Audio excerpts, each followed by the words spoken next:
टाक सगळं होते तिकट कसलं का व्हायना आज आला तिकडे काय ठेवू नको बस एवढं थोडी अर्धी.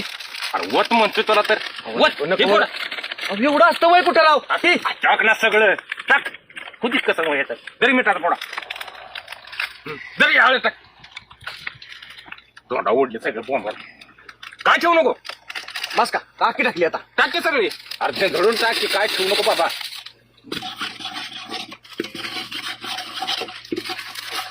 इधर मसाला फोड लय होईल.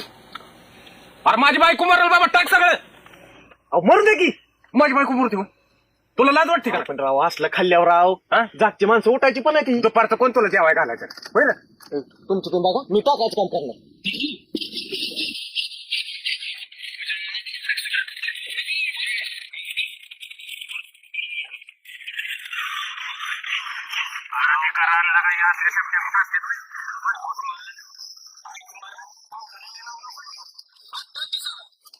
अवघड केलंय तुम्ही.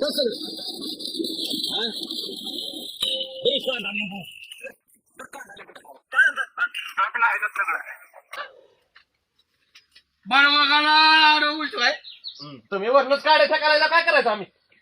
अरे मग समजून सांगायचं असतं माझं आयुष्य गेले ए बरा आयुष्य गेले माझं बघा बसा करा डोक्याला ताप देता लावा आमच्या. आम्हाला करू दे की रामभाऊ माझा दोस्त आहे आणि त्याचा यायचा युवाय अरे ओझ्या आयुष्य गेले माझं हे स्वयंपाक करण्यात का कांदा लसूण तिला हाताला सवय असते एखाद्याच्या एखादा रामभाऊच्या घरी राखी सावंत देणार तुझ्या राखी सावंत होय राखी सावंत ती हिरोईन का तिला आहे मग मूर्खा मेवणी टाकते होय आणि मग ती म्हणले वा कालवण चांगलं कोण करतंय म्हटणाचं बाळासाहेब कोणाला बोट घालून गेली जाताना कोणी कालवण मारवलंय दादी त्यांचा नंबर या म्हणत होते मी देऊन दिला नाही नंबर काय रे बाजूकडे रामभाऊ बस किती वेळ झालेला का मला वाटतं शिजलं असेल.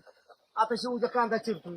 तुझा मेंदू पैसे रे काय रामभाऊ काय काम चालू झाले काम थांबत नसतं मला तिथं बसून द्यायला ते इथं आकडून लावले कालवण एक नंबर कोण करतं आणि तिथं कालवणात पडलं असतो म्हणून मला इकडे पाठवून दिलंय बरोबर आहे पण काही एक काम कर तुझ्या मार्गदर्शनाखाली नीटनेटकं करून घे. अट्टल आचार्य तू म्हणून तुला सांगितलं. नीट आहे ए ऐका ऐकलं का लगा सलमान खानला तुम्ही बोलवून घेतली. माझा दोस्त आहे ज्यांना कोण दोस्त नाही ते बाळासाहेबांचे दोस्त आहेत बाळू थोड्याच वेळात माझी व्याही आणि मी इथं जेवायसाठी येईन. येवाय म्हण इथं तिथं आडाण्याकडे बोलतो ना शुद्ध भाषा बोलू नको माझे व्याही इथं येते